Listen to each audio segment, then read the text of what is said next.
Hi everyone.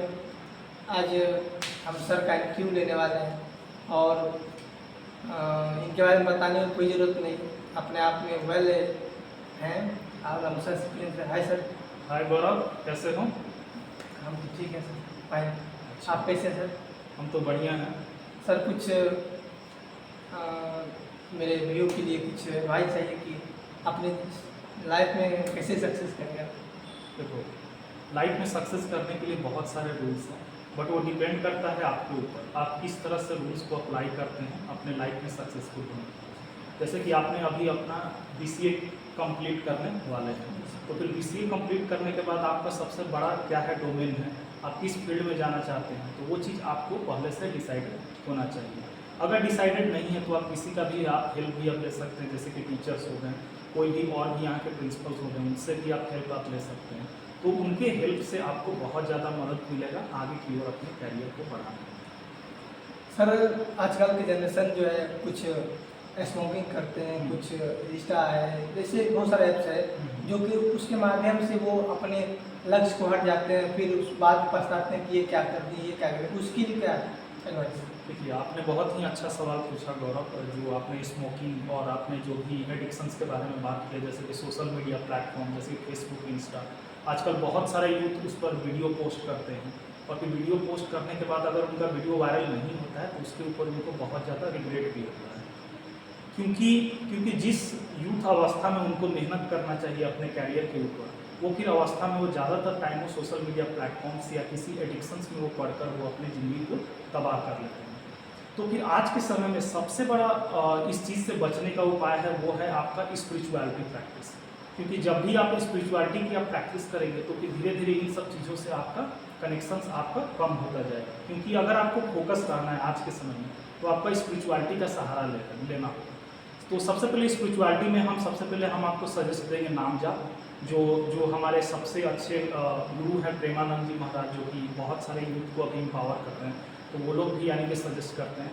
और तो अभी भी आप देखेंगे हमारे हाथ में है टेलीकाउंटर, तो फिर टेलीकाउंटर के थ्रू भी आप नाम जाप कर सकते हैं।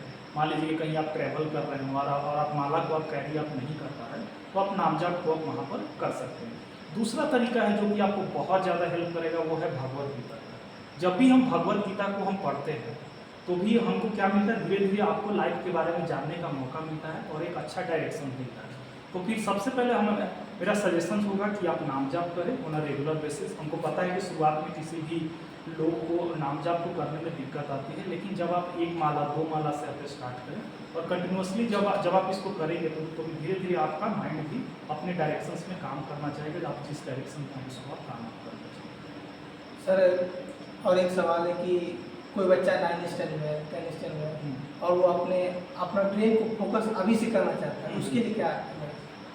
देखिए, 9th और 10th स्टैंडर्ड की जो आपने बात किया, डेफिनेटली उस समय तो बहुत सारे यूथ कंफ्यूज होते हैं कि हमें मेडिकल फील्ड में जाना है या हमें इंजीनियरिंग करना है या हमें दूसरे फील्ड में जैसे कि UPSC हो गया क्या करना है, तो उस समय बहुत सारे स्टूडेंट कंफ्यूज रहते हैं। तो फिर इस तरह का कन्फ्यूजन्स मेरे भी टाइम में था, क्योंकि उस समय तो सोशल मीडिया भी नहीं हुआ करता था और उस समय ज़्यादातर टीचर्स भी नहीं होते थे जो आपको अच्छे गाइडेंस आपको दे सके। तो फिर इसके लिए सबसे पहले हमको क्या करना है, जो भी हमारा एकेडमिक एजुकेशन है उसको कंप्लीट करना है, क्योंकि आपको 10th पास करने के लिए आपको हर एक सब्जेक्ट में मार्क्स लाना बहुत ज़रूरी है। अगर आप एक भी आप सब्जेक्ट में आप फेल हो जाते हैं तो आप 10th में आप आगे आप 12th आप नहीं कर सकते हैं। तो भी सबसे पहले हमें मार्क्स के ऊपर जाना है, मतलब कि आपके जो भी सब्जेक्ट्स हैं उनको अच्छे से पढ़ना है। उसके बाद जब हम इंटरमीडिएट में जाते हैं, 12th में जाते हैं, तो उसके बाद हमें एक यानी कि डिसाइडिंग फैक्टर आता है। अगर आपका मैथ्स अगर अच्छा है तो आप मैथमेटिक्स आप ले सकते हैं, अगर आपका साइंस अच्छा है तो आप साइंस ले सकते हैं, अगर आपका आर्ट्स अच्छा है तो आप आर्ट्स ले सकते हैं।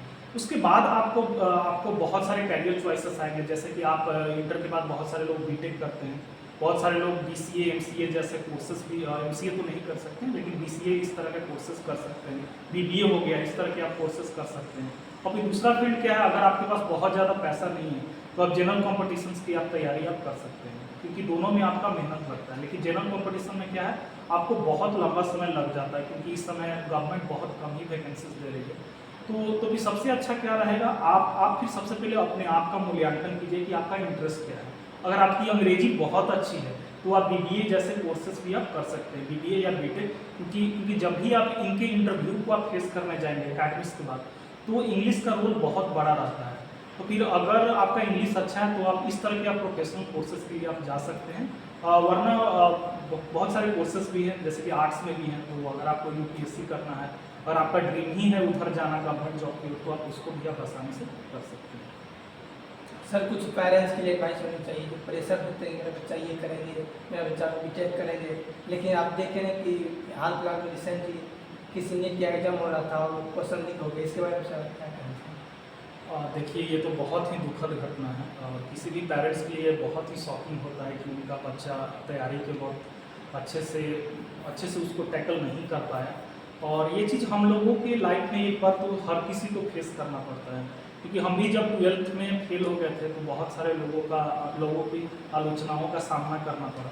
तो इस तरह की चीज़ें स्टेप्स बहुत सारे बच्चे ले लेते हैं, लेकिन हम पेरेंट्स से हम यही कहना चाहेंगे कि देखिए, आपका बच्चा कुछ भी करता है, अगर आपका बच्चा जिस फील्ड में इंटरेस्टेड है तो उसको आप सपोर्ट कीजिए। ये नहीं कि उसको अगर उसको इंजीनियरिंग में इंटरेस्ट है तो उसको यानी कि आप मेडिकल के लिए आप फिर उसको ज़बरदस्ती डाल दिए, उसको आप किसी डिफेंस के लिए आप फिर उसको डाल दिए। तो उस तरह के आप जिम्मेवारी को आप न थोपे।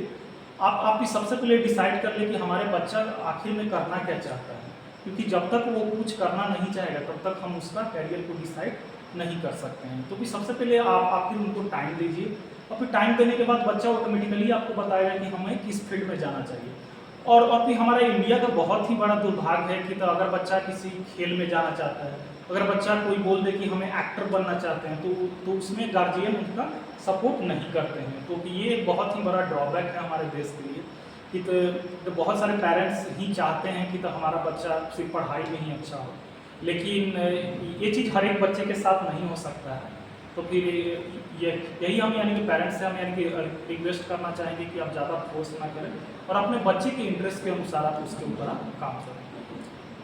नया एक ट्रेंड चला है कि हम यूट्यूबर बने, चाहे कॉमेडियन हो, उसका स्टेटअप या मोटिवेशन हो, उसके लिए क्या एडवाइस? देखिए, अगर कोई भी यूट्यूबर बनना चाहता है तो सबसे पहले तो उसके लिए उसको पेशेंस चाहिए कि तो ऐसा नहीं हो कि 1-2 वीडियो हमने डाला, अगर वो वीडियो नहीं चला तो हम यूट्यूब छोड़ दें। तो उस तरह का नहीं होना चाहिए, क्योंकि यूट्यूबर बनना भी इतना आसान नहीं है, क्योंकि बहुत सारे यूट्यूबर अभी भी हैं जो कि अभी कंपटीशन फेज में हैं। तो कि सबसे पहले अगर आपको यूट्यूबर बनना है तो सबसे पहले आपको अच्छा मतलब राइटिंग आना चाहिए। अब किस तरह से आप चीज़ों को आप राइट कर सकते हैं, किस तरह से आप लोगों को आप बता सकते हैं कैमरे के सामने, क्योंकि कैमरे के सामने बोलना शुरुआत में इतना आसान नहीं होता है। और फिर दूसरी चीज़, अगर आप यूट्यूबर अगर आप बनना चाहते हैं तो सबसे पहले आप अपने व्यूज़ पर आप ध्यान ना दें कि आपको कितने लोग देख रहे हैं, कितने लोग जान रहे हैं। तो आप व्यूज़ पर आप बिल्कुल भी आप ध्यान ना दें और आप रेगुलर बेसिस पर आप वीडियोज़ को आप अपलोड करते रहें। और आप इस तरह के मेहनत अगर आप कंटिन्यूसली किसी भी फील्ड में, हम तो ऐसा नहीं करते कि आप एजुकेशनल ही आप कंटेंट करिए, आप भी किसी तरह के आप कंटेंट आप कर सकते हैं जिसमें आपका इंटरेस्ट हो। अगर उस पर अगर 1 साल देते हैं तो फिर डेफिनेटली आपका चैनल ग्रो भी होगा, और फिर ग्रो होने के साथ साथ अगर आपका चैनल मोनेटाइज होता है तो उससे आपको अच्छी अर्निंग भी हो सकती है। थैंक यू सर, इतना 2 मिनट समय देने के लिए बहुत बहुत धन्यवाद।